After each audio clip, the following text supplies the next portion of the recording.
जे सकाम नर सुनहि जे गावई, सुख संपत्ति नाना विधि पावई। यदि आप कामना से राम कथा सुनते हैं तो वो आपकी कामना को भी पूर्ण करती है। तो इसलिए सकामियों के लिए भी राम कथा मनोवांछित फल देने वाली है। और निष्काम होके यदि सुनता कोई तो क्या उसको भी लाभ देती है, ये उसको मोक्ष तक पहुंचा देती है। सुजन सजीवन मूरी सुहाई, सज्जनों के लिए ये सज्जन भी बनाती है। अब सजीवन एक संजीवनी बूटी है, उसका काम है कि मृत को जीवित करना। कर राम कथा संजीवनी बूटी है तो क्या इसका मतलब है कि क्या लोग मरे हुए हैं? हाँ, तुलसी बाबा कहते 14 प्राणी जीवित हैं, दिखाई पड़ते हैं चलते फिरते, लेकिन वो मरे हुए के समान। आप सुने तो उनको क्या करती है? उनको जीवित करती है, यानी उनको आचरणवान बनाती है, उनके उन गुणों उन दोषों को समाप्त करती है। आप गिन लें 14 प्राणी जो मरे हुए के समान है, थोड़ा बुरा नहीं मानना। कौल गिने काम बस कृपण विमूढ़ा, अति दरिद्र अजसी अति बूढ़ा, कसदा रोग वस संतत क्रोधी, विष्णु विमुख श्रुति संत विरोधी, तनु पोषक का अपने ही शरीर का ख्याल करते माँ की भूखे बने रहे चाहे कुछ भी हो। तनु पोषक निंदक अघ खानी, तो जीवित सम सब 14 प्राणी। ये 14 प्राणी जीवित जरूर हैं लेकिन मृत हैं, मरे हुए के समान है। ये इनकी व्याख्या तो फिर कभी करेंगे कि ऐसे समझ लो, कौल माने है जिनकी कोई बात ही नहीं। अभी कह दें ये, फिर कोई थोड़ी देर में ये नहीं, ये तो हमने कहा ही नहीं। तो इस प्रकार ये 14 प्राणी जो मरे हुए के समान जिनका आचरण है, जो आचरण ऐसा करते हैं जो मृत के समान है, उनको राम कथा क्या करती है? उनके अंदर जो दोष है उनका निवारण कर देती है, उनसे उनको दूर कर देती है। ये संजीवनी बूटी का काम करती है उनके लिए, और उन्हें क्या बना देती है? सुजन सज्जन बना देती है। सज्जन की परिभाषा ही है, सद माने सत्य। सत्य क्या है? श्री राम कृष्ण सत्य है, बस बाकी सब असत्य है। तो सत्य के साथ जोड़ना सज्जन है। जो सत्य के साथ जुड़ जाता है, जो राम कृष्ण के साथ जुड़ जाता है, वही केवल सज्जन है। बस तो क्या करती है कि उन्हें सुजन बना देती, उन्हें सज्जन बना देती राम कथा। और लाभ क्या है? मंत्र महामणि विषय ब्याल के, कमेटत कठिन कुअंक भाल के। यहाँ 2 शब्द दिए, मंत्र और मणि, महामणि। यहां देखो विषय को सर्प बताया। जो विषय है हमारे काम क्रोध लोभ मोह मद, ये सब विषय हैं, इनको सर्प की उपमा दी है। बार बार तुलसी बाबा सर्प की बात करते हैं कि देखो सर्प कभी किसी को छोड़ता नहीं, किसी पर दया नहीं करता है, इसलिए बार बार सर्प की बात करते हैं कि ये विषय जो हैं ये किसी को छोड़ते नहीं। हम सोचते हैं हम विषय को भोग रहे हैं, लेकिन नहीं, विषय हमको भोग रहे हैं और हमारे शरीर को दुर्बल बनाते, इतना बनाते हैं कि हमको रोगी बना के और मृत्यु की ओर ले जाते हैं। विषय, कुछ विषय शरीर को मृत बना देते हैं, कुछ बुद्धि को बना देते हैं, कुछ अध्यात्म जगत में हमारे जो है अध्यात्म से दूर कर देते हैं उनको। तो विषय सर्प है। और दो उपमा दे रहे हैं, का मंत्र और मणि। का मंत्र सुनने से सर्प का असर खत्म हो जाता है।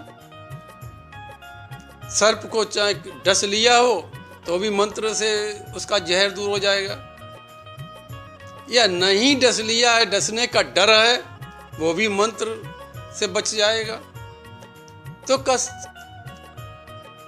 मंत्र सुनने से लाभ होता है।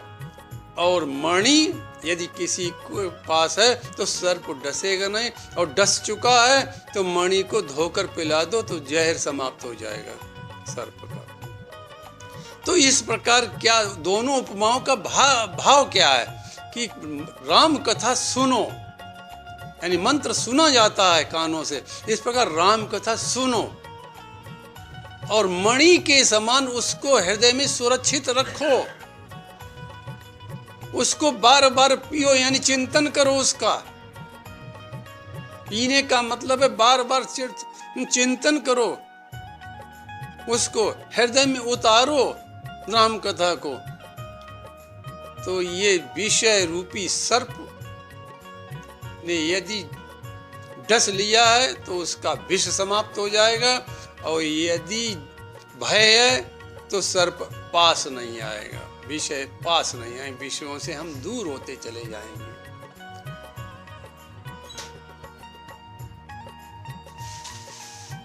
रामचरित चिंतामणि चारु, संत सुमत तिय सुभग सिंगारू। अब संतों के लिए बता रहे हैं लाभ। तो संत कहते बाबा तुमने हमारे लिए तो लाभ बताया, तो समाज के लिए अन्य सब लोगों के लिए लाभ बताया, हमारे लिए तो कोई लाभ ही नहीं बताया। इसलिए तुलसी बाबा ने किसी को छोड़ा नहीं, सबके लाभ की बात की है। का संतों के लिए क्या का ये चिंतामणि है, बड़ी सुंदर चिंतामणि है, इनसे चिंता दूर होती है। और संत के लिए तो संत की को के अंदर सुमति को बनाए रखती है, संत का श्रृंगार करती है। जैसे हम लोग सब श्रृंगार करते हैं, वैसे संत का श्रृंगार क्या है?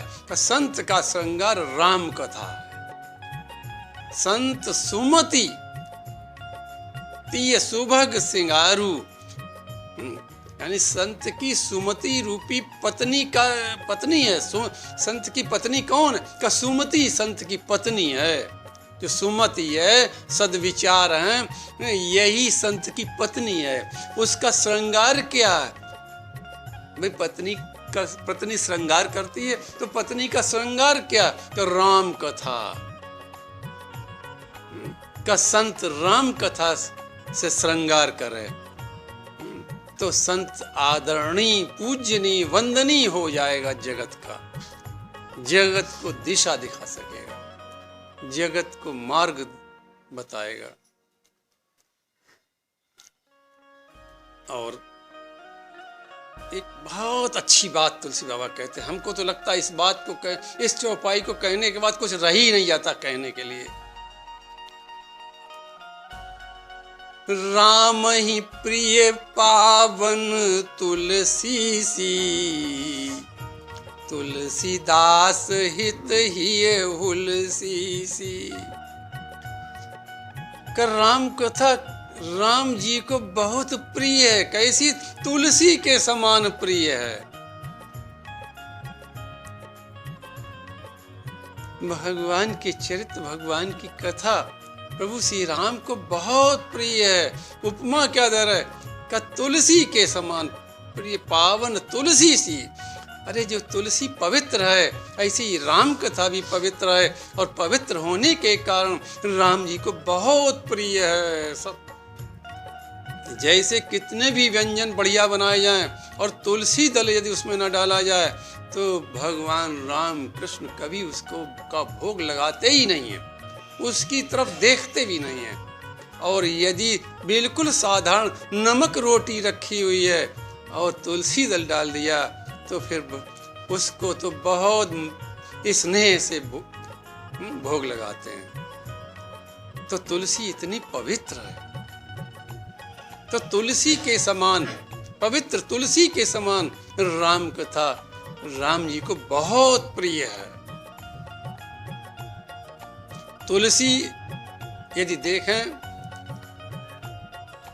तो तुलसी में आप नीचे, सबसे नीचे भाग में ब्रह्मा जी का वास है, मध्य में भगवान जनार्दन का वास है, और मध्य ऊपर का भाग है उसमें रुद्र का वास है।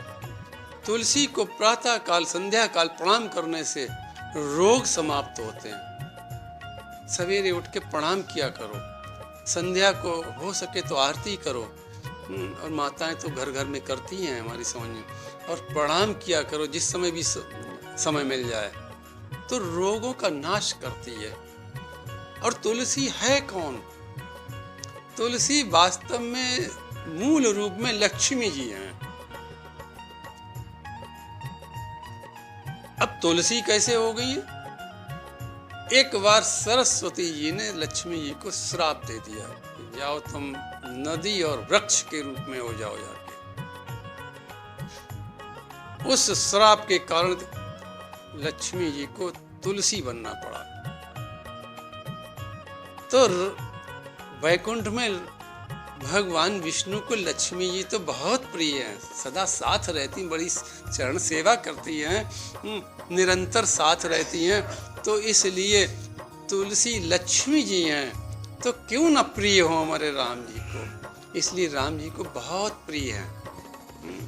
कभी अलग से कथा इसकी बताएंगे, क्यों श्राप दिया, क्या कारण बना। और मूल में कारण तो देखो भैया, कोई किसी को श्राप नहीं दे सकता, राम जी की इच्छा होती है सब, तभी। नहीं तो आप सोचो सरस्वती जी लक्ष्मी को श्राप दे दें। सनकादि ऋषि जय विजय को श्राप दे दें, जो नित्य भगवान का दर्शन करते थे। भगवान के दर्शन करने वाले को भी क्रोध आ जाए, लेकिन ये सब इनके मूल में सब भगवत इच्छा, राम जी की इच्छा काम करती है। तो इस कारण हमें लगता है इस चौपाई के बाद फिर कुछ कहने के लिए राम कथा के प्रभाव में, महात्म्य रह ही नहीं जाता कि राम ही प्रिय पावन तुलसी सी, और तुलसीदास हित हिये हुलसी सी। और तुलसी बाबा कहते हैं हमारे लिए तो राम कथा माता हुलसी के समान हित करने वाली है। कि माता कभी कुमाता नहीं हो सकती है। कि हमारी माता ने क्या हमारा हित किया, कि हमारा जन्म तो मूल नक्षत्र में हुआ, जो माता पिता के लिए घातक था उसका उस समय। तो माता हुलसी ने सोचा कि ऐसा न हो कहीं पिता इनको जीवित अवस्था में ही नदी में फेंक दें। तो इसलिए अपनी प्रिय दासी चुनिया को देकर और उससे कहा कि तुम इसको मायके ले जाना अपने, और देवताओं से रक्षा की प्रार्थना की। तो माता ने कितना बड़ा हित किया कि ये माता ने यदि न भेजा होता तो आज राम बोला तुलसीदास नहीं हो पाता, भगवान का दर्शन नहीं हो पाता। और अंत में प्रभाव बताते हुए कहते हैं कि राम कथा मंदाकिनी चित्रकूट चित चारु, तुलसी सुभग स्नेह बन सिय रघुवीर बिहारू। राम कथा को मंदाकिनी नदी बता रहे हैं कि राम कथा मंदाकिनी। अब देखें मंदाकिनी क्या है। चित्रकूट में ये मंदाकिनी जो है ये अत्र प्रिया निज तपबल आनी, नदी पुनीत पुराण बखानी, अत्र प्रिया निज तपबल आनी। नदी पुनीत बड़ी पवित्र नदी है, पुराण बखानी। वैसे तो पुराणों में इसका बहुत वर्णन है, लेकिन एक पंजाबी महात्मा थे, वो कहते थे, इसका भाव दूसरा बताते थे, नदी पुनीत पुराण बखानी। करे इतनी पवित्र है ये कि इसका पूरा वर्णन नहीं किया जा सकता है। पुराण करे पूरा नहीं, हाँ पूरा वर्णन नहीं किया जा सकता। पंजाबी महात्मा की बात हमको बड़ी अच्छी लगी। कहते पूरा वर्णन नहीं कोई कर सकता इनका, मंदाकिनी का। क्यों? अत्रि प्रिया, यानी अत्रि प्रिया माने अनसुईया जी, निज तप बल आनी। अनसुईया जी के तप का प्रभाव है ये जो मंदाकिनी है। अत्रि की पत्नी अनसुईया जी के तप का प्रभाव है मंदाकिनी नदी। तो राम कथा क्या है? राम कथा भी तप का प्रभाव है, पार्वती जी के तप का प्रभाव है। अनसुईया जी के तप से निकली है मंदाकिनी, यहाँ पार्वती जी के तप के कारण राम कथा प्रारंभ हुई। भगवान शिव के मुख से निकली है राम कथा रूपी मंदाकिनी गंगा। वहां भी एक उच्चतम श्रेष्ठतम पत्नी के द्वारा मंदाकिनी का प्रभाव हुआ। यहाँ भी पार्वती जैसी श्रेष्ठतम उच्चतम पत्नी के शिव की अर्धांगिनी के कारण ये राम कथा शिव जी के मुख से प्रभावित हुई। तो इसलिए उपमा मंदाकिनी से बाबा तुलसी कहते हैं कि राम कथा मंदाकिनी। और मंदाकिनी क्या? मंदाकिनी का प्रभाव अविरल रहता है। इसी प्रकार राम कथा का भी प्रभाव अविरल चलता चला रहा है, अविरल रहेगा। राम कथा कभी भी रुक नहीं सकती है। संतों के मुख से अविरल, संतों के हृदय में अविरल इसका प्रभाव बना रहता है। मंदाकिनी पवित्र है, राम कथा भी पवित्र है। मंदाकिनी में स्नान करने वाला पवित्र होता है, राम कथा में स्नान करने वाला पवित्र हो जाता है। मंदाकिनी के तट पर सीता राम जी निवास करते हैं। राम कथा मंदाकिनी का चित्रकूट चित चारु, और मन कैसा हो? का चित्रकूट जैसा सुंदर मन हो जाए हमारा। देखो भगवान राम को यद्यपि अयोध्या बहुत प्रिय है, और अयोध्या तो छोड़ दो, वहां के रहने वाले बहुत प्रिय हैं। का अति प्रिय मोही यहाँ के बासी। का वैकुंठ का वर्णन सब लोग करते हैं, लेकिन हमें अयोध्या उससे वैकुंठ से भी बहुत अच्छी लगती है, बहुत प्रिय है। तो राम जी को यद्यपि अयोध्या बहुत प्रिय है। अयोध्या दो हैं, एक अयोध्या यहाँ है, एक अयोध्या 7 सप्तलोक पार करके अयोध्या है। दोनों अयोध्या में समानता, बिल्कुल बिल्कुल समानता है। तो लेकिन फिर भी राम जी अयोध्या में नित्य नहीं रहते हैं। नित्य कहाँ रहते सीताराम जी? का चित्रकूट। बाबा तुलसी ने लिखा है, चित्रकूट निस दिन बसत सिय रघुनंदन दो। निस दिन अयोध्या में निस दिन नहीं मिलेंगे, हाँ। चित्रकूट में निस दिन बसत सिय रघुनंदन दो। अब इनको देख कौन सकता है? वो भी लिखा कि कौन वहां दर्शन कर सकता है? सब दर्शन नहीं कर सकते हैं। का जिनको मन मर गयो मिट गई कल्पना सारी। का जिनका मन मर गया, मन मर जाने के माने कि मन शुद्ध हो गया बिल्कुल, और मन में मिट गई कल्पना सारी, यानी कामना सारी, सारी इच्छाएं जिनकी मिट गईं। जैसा वाल्मीकि जी ने भी कहा, जाई न चाहई कबहू कछु, तुम सन सहज स्नेह। अरे जो तुमसे कभी कुछ नहीं चाहता और चाहता नहीं, लेकिन स्नेह बहुत रखता है। देखो भैया, चाहने से स्नेह आजकल आदमी का होता है।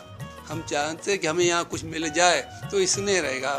जीव की इच्छा चाहने की है, तभी वो प्रेम करता है।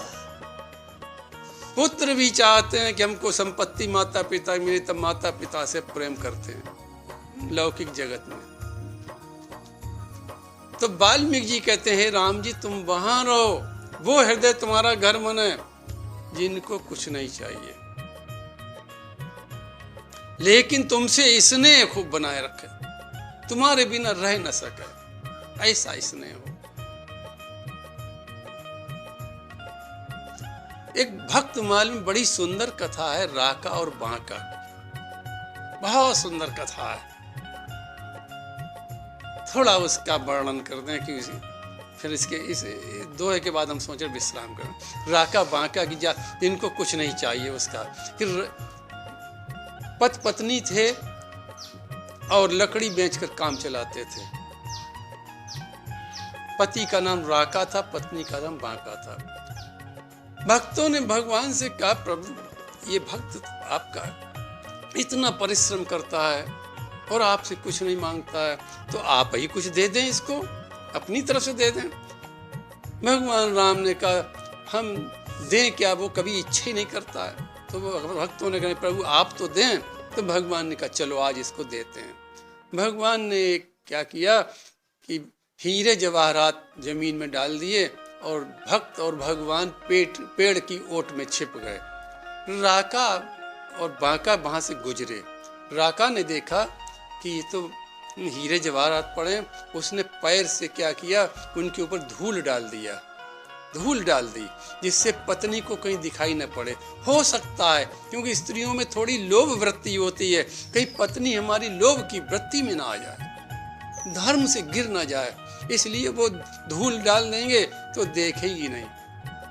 तो जब पत्नी उनके पास आई, वहां पर आई जहाँ हीरे जवाहरात धूल से ढके थे, उसने कहा, अरे स्वामी आपने धूल पर धूल क्यों डाल दी। अब देखें कितना सुंदर कि धूल पर धूल, अरे ये हीरे जवाहरात तो धूल थे, उस पर आपने धूल डाल दी। तब से उनका नाम पड़ गया बांका, उस स्त्री का नाम बांका। तो जब वो आगे बढ़ गए ये कह के, तो भगवान राम ने कहा भक्तों से, देखा तुमने हमारे भक्त। तो यही वाल्मीकि जी कहते हैं, जाहि न चाहई कहूं कुछ, तुम सन सहज स्नेह। हे राम जी, तुम ऐसे भक्तों के हृदय में वास करो, निरंतर वास करो, अपना घर बना लो, निज गेह अपना मकान बना लो। अपने मकान में चाहे खिड़की लगी हो ना लगी हो, कितनी ठंड गर्मी धूप आती है सुदामा की तरह, लेकिन अपना मकान बहुत प्रिय होता है। तो ऐसे ही वो भक्त कितना भी गरीब हो, कुछ भी उसके यहाँ ना हो भोग लगाने के लिए, कुछ भी आपको शयन कराने के लिए स्थान ना हो, लेकिन आप अपने उसके हृदय को अपना मकान बना लें, अपना घर बना लें, ऐसे भक्त को। तो इसलिए तुलसी बाबा क्या कहते हैं, चित्रकूट में किसका कौन दर्शन कर सकता है सीताराम जी का? मिट गई कल्पना सारी, जिनको मन मर गयो मिट गई कल्पना सारी। यानी जिनकी इच्छाएं सब मृत प्राय हो गए, जो कभी कुछ तो मांगे ना उनको, और जिनके मन पवित्र हो गए, जिनको मन मर गए हो यानी मन पवित्र हो गए, उनमें लौकिक वासना ये सब समाप्त हो गई, तो उनको दर्शन वहाँ चित्रकूट में होता कि चित्रकूट निस्दिन बसत, निस्दिन बसत। अयोध्या में निस्दिन नहीं कहा कि निस्दिन बसत। तो क्या तुलसी बाबा क्या कहते हैं कि राम कथा मंदाकिनी चित्रकूट चित चारु। चित्त हमारा कैसा चारु सुंदर, हमारा चित्त सुंदर कैसा बन जाए, जैसा चित्रकूट है बहुत पवित्र है, ऐसा हमारे अंदर पवित्रता आ जाए। तुलसी सुभग स्नेह बन, स्नेह को वन की उपमा दी। तुलसीदास जी कहते हैं, देखो वन माने दो हैं, वन माने जंगल है और वन माने जल है। जंगल में भी आदमी भटक जाता है और जल में भी भटक जाता है।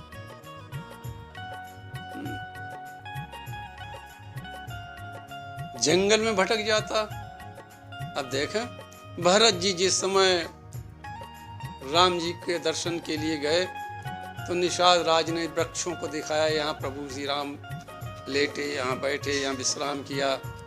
तो भरत जी के अंदर इतना स्नेह उमड़ा। तुलसी बाबा क्या लिखते कि सखहि स्नेह विवश मग भूला। अरे निषाद राज रास्ता भटक गए। भरत के प्रेम को देखकर निषाद राज रास्ता ही भूल गए। ऐसा स्नेह। और भरत जी का स्वयं का स्नेह भी आप देखें। भरत तीसरे पहर का कीन प्रवेश प्रयाग। बड़े आनंदित हैं भरत जी। और क्या कहते हैं, कहत राम सिय राम सिय। अब आप देखो कहना, हम सब लोग क्या कहते हैं, सीताराम सीताराम। लेकिन भरत जी ऐसे स्नेह में आनंदित हैं राम जी के कि कहत राम सिय उमगी उमगी अनुराग। भरत जी सीताराम कहना भूल गए, राम सिय राम सिय राम सिय। तो जंगल में भी लोग भटक जाते हैं और जल में भी भटक जाते हैं। जल में दिशा भ्रम हो जाता, भटक जाते हैं जल में। बिहार दोनों में होता, दोनों में समानता देखें आप। जल में भी बिहार होता, वन में भी बिहार होता। तो स्नेह को वन की उपमा दी। इतना स्नेह हो हृदय में, इतना स्नेह हो कि हम अपनी सुध बुध खो बैठे भगवान राम की याद में। इतने स्नेह से हमारा मन भर जाए। तो ऐसे स्नेह युक्त हृदय में क्या होगा कि सीताराम जी निवास करेंगे। राम कथा मंदाकिनी चित्रकूट चित चारु तुलसी सुभग स्नेह बन सिय रघुवीर बिहार। जैसे चित्रकूट में भगवान सीताराम जी नित्य विहार करते हैं, ऐसे ही भक्त के हृदय में, ऐसे भक्त के हृदय में नित्य विहार करेंगे। देखो चित्रकूट में जब सीताराम जी निवास करने लगे तो वहाँ से राक्षस भाग गए। ऐसे ही भक्त के हृदय में जब सीताराम जी निवास करेंगे तो उसके काम, क्रोध, लोभ, दंभ, पाखंड, ये राक्षस अपने आप भाग जाएंगे। और क्या कहते हैं कि रामचरित राकेश कर विश्व सुखद सब काऊ सज्जन कुमुद चकोर चित हित विशेष बढ़लाऊ। रामचरित राकेश कर। भगवान राम के चरित्र कैसे हैं, भगवान राम की कथा कैसी है कि चंद्रमा के समान है। चंद्रमा क्या करता, विश्व सुखद, संसार को सुख देता। कैसे सुख देता है कि अपनी किरणों के द्वारा दिन भर के सूर्य के ताप का हरण करता है। यदि चंद्रमा न होता तो सूर्य के ताप से व्यक्ति बहुत मुश्किल हो जाता जीवित रहना। चंद्रमा जीवन देता है। चंद्रमा फसलों में रस पैदा करता है। तो चंद्रमा क्या करता, विश्व को सुख प्रदान करता है। राम कथा विश्व को सुख देने वाली है, इसलिए राकेश चंद्रमा की उपमा दी। और सज्जन कैसे, दो प्रकार के सज्जन का, कुमुद और चकोर। कुमुद एक जगह पर स्थायी निवास, स्थायी है। चकोर चलने फिरने वाला पक्षी। तो कहा कि जो गृहस्थ हैं वो कुमुद के समान। गृहस्थों को भी ये लाभ पहुंचाती है। और संत, चलने फिरने वाले संत, संत की परिभाषा ही है संत सुखी विचरंत मही। संत तभी सुखी रह सकता है जब वो विचरण करेगा। संत एक स्थान पर नहीं रहना चाहिए। संत को, जो सही संत वो रुकते नहीं है। संत सुखी विचरंत मही। तो संत क्या है? चकोर के समान।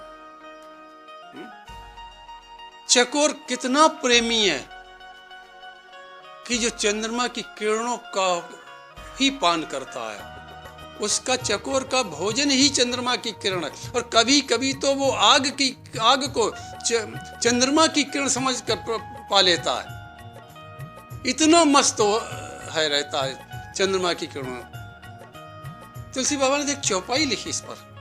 राम कथा शशि किरण समाना, राम कथा शशि किरण समाना। का राम कथा कैसी है? का चंद्रमा की किरणों के समान। और उन किरणों का पान कौन करता? संत चकोर करहीं जेहि पाना। संत रूपी चकोर उन किरणों का पान करते हैं। यानी संत राम कथा को हृदय में हर समय बसाए रहते हैं। हर समय इच्छा रखते हैं कि राम कथा कहने और सुनने को मिले। इस प्रकार तुलसी बाबा राम कथा का महात्म बताते हैं, राम कथा का प्रभाव बताते हैं, राम कथा से लाभ बताते हैं। अब कथा यहीं आज विश्राम करेंगे। प्रणवं पवन कुमार, खलवन पावक ज्ञान घन। जासु हृदय आगार, बसहि राम सर चाप धर। प्रभु के चरणन में सदा, पुनि पुनि करूं प्रणाम। यही कहूं भूलूं नहीं, मेरे प्रियतम राम, मेरे प्रियतम राम, मेरे प्रियतम राम। सिय राम मैं सब जग जानी, करहु प्रणाम जोर जुग पानी। श्री राम जय राम जय जय राम, श्री राम जय राम जय जय राम, श्री राम जय जय राम।